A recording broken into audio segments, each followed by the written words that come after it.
bohong. Aku hanya memikirkan satu peraturan penting. Kenapa kau lakukan hari ini kalau kau bisa melakukannya besok? Few moments later.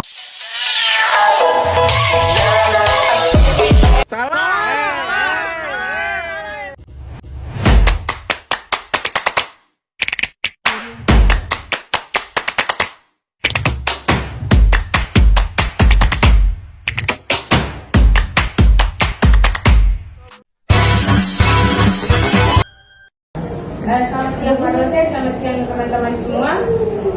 Kami dari kelompok 7 materi sejarah akan mempresentasikan hasil diskusi kelompok kami. Sebelumnya saya Maria Luna sebagai moderator dan pemateri. Saya Novariman Tinur sebagai pemateri. Saya Ulos sebagai pemateri. Saya Firawati Baik sebagai pemateri. Saya Maria Ferdinand Susanti sebagai pemateri. Saya Jenelia Manuel sebagai pemateri.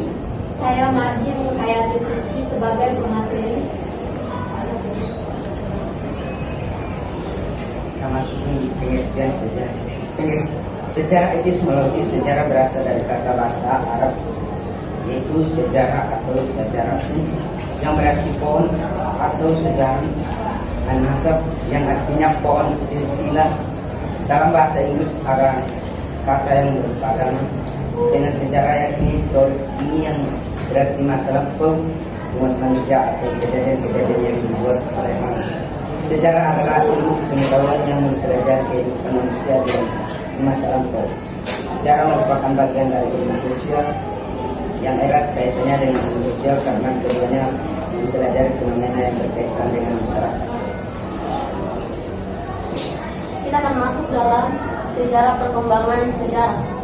Menurut Abdul Rahman Haid dan Muhammad Salim Mazid menjelaskan bahwa perkembangan ilmu sejarah dapat dibagi menjadi beberapa tahap, yaitu tahap pertama yaitu prawacana. Awal zaman sejarah sesungguhnya bermula ketika adanya tulisan, karena dari tulisan itu kisah masa lalu dapat diketahui. Yang kedua, perkembangan awal. Pertama kali tulisan sejarah di Eropa ada dalam bentuk puisi seperti karya Homerus dan Odyssey. Penulisan sejarah Romawi awalnya masih menggunakan bahasa Yunani dan kemudian memakai bahasa Latin. Yang ketiga, abad pertengahan. Pada abad pertengahan menjelaskan tentang penulisan sejarah yang berkaitan dengan zaman Kristen awal yang tidak dapat dipisahkan dengan teologi. Yang keempat, zaman pencerahan. Jika rasionalisme terpasang oleh gereja pada abad pertengahan, maka pencerahan jiwa kebudayaan Yunani Romawi yang pangan dominasi dalam karya sejarah atau mengandalkan rasio. Yang kelima, zaman penemuan daerah baru. Zaman penemuan daerah baru yaitu abad ke-15, ke-16, dan ke-17 yang mempunyai pengaruh penting dalam perkembangan historiografi Eropa. Yang terakhir, zaman modern atau menulis sejarah kritis. Pada abad ke-19, perkembangan ilmu sejarah ditandai dengan ciri-ciri penghargaan kembali kepada zaman pertengahan, munculnya filsafat sejarah dan munculnya teori orang besar dan timbulnya nasionalisme dan munculnya liberalisme.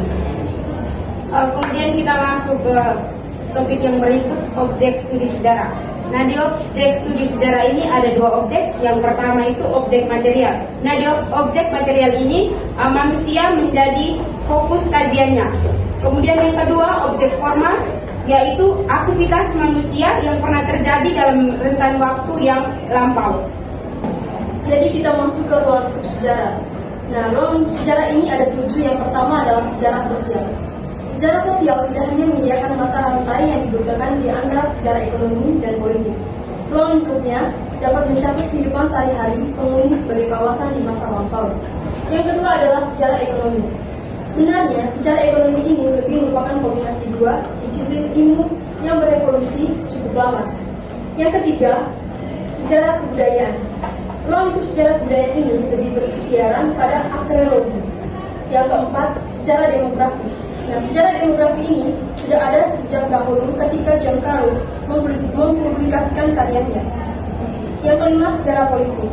Dalam sejarah konvensional, sejarah politik memiliki kedudukan yang dominan dalam historis Barat.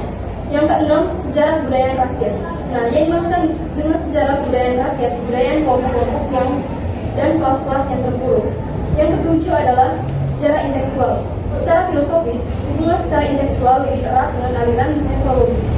Dalam arti luas, nefrologi mengkaji tentang fenomena-fenomena atau apa saja yang dampak. Oke, kita akan masuk pada manfaat mempelajari sejarah. Di dalam sejarah kita belajar tentang nilai intrinsik dan nilai ekstrinsik. Kita bahas yang pertama itu nilai intrinsik. Itu ada 4 aspek, yaitu yang pertama A. Sejarah sebagai ilmu untuk mempelajari sejarah, tujuan akademiknya untuk menambah pengetahuan. B. Sejarah sebagai cara mengetahui masa lampau yang mempelajari peristiwa-peristiwa yang terjadi di masa lampau. C. Sejarah sebagai pernyataan pendapat.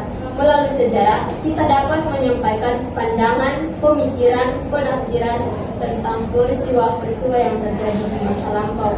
D. Kegunaan edukatif. Dalam mempelajari sejarah, kita dapat memberikan manfaat edukatif, seperti mengasah kemampuan berpikir kritis, memahami proses, dan menguatkan identitas. Yang kedua itu adalah nilai ekstrinsik.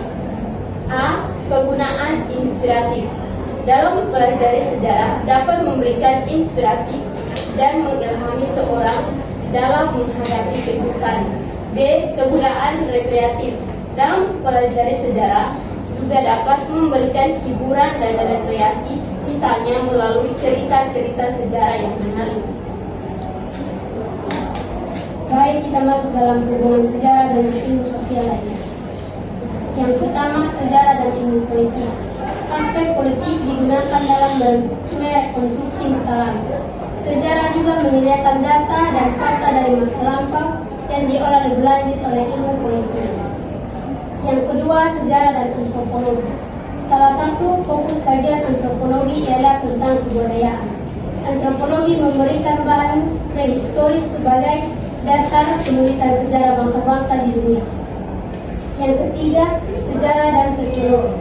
Sejarah bertujuan untuk memahami arti subjektif dari perilaku sosial, bukan semata-mata menyelidiki arti objektif.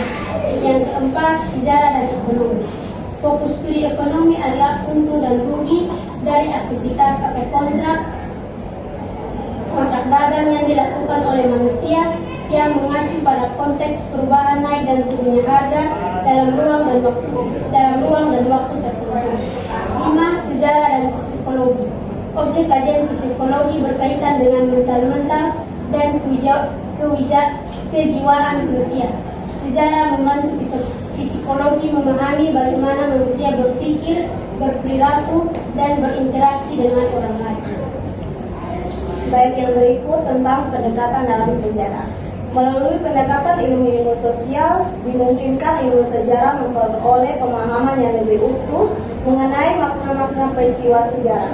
Pendekatan ilmu-ilmu sejarah yang dimaksud dapat dijelaskan sebagai berikut. Yang pertama, pendekatan sosiologis. Pendekatan sosiologis ini berfokus pada interaksi sosial, struktur masyarakat, dan dinamika sosial yang mempengaruhi jalannya peristiwa sejarah. Contohnya itu seperti studi tentang perubahan sosial yang terjadi selama revolusi industri. Yang kedua itu pendekatan antropologis. Pendekatan antropologis ini berfokus pada peristiwa sejarah melalui lensa budaya, tradisi, dan nilai-nilai yang ada pada masyarakat. Contohnya itu seperti kajian tentang adat istiadat dalam kerajaan tradisional Nusantara. Yang ketiga itu pendekatan politikologis. Politikologis ini berperan mengenai kekuasaan, kebijakan, dan hubungan antara negara atau masyarakat. Contohnya itu seperti kebijakan politik kolonial Belanda di Indonesia melalui sistem tanam paksa.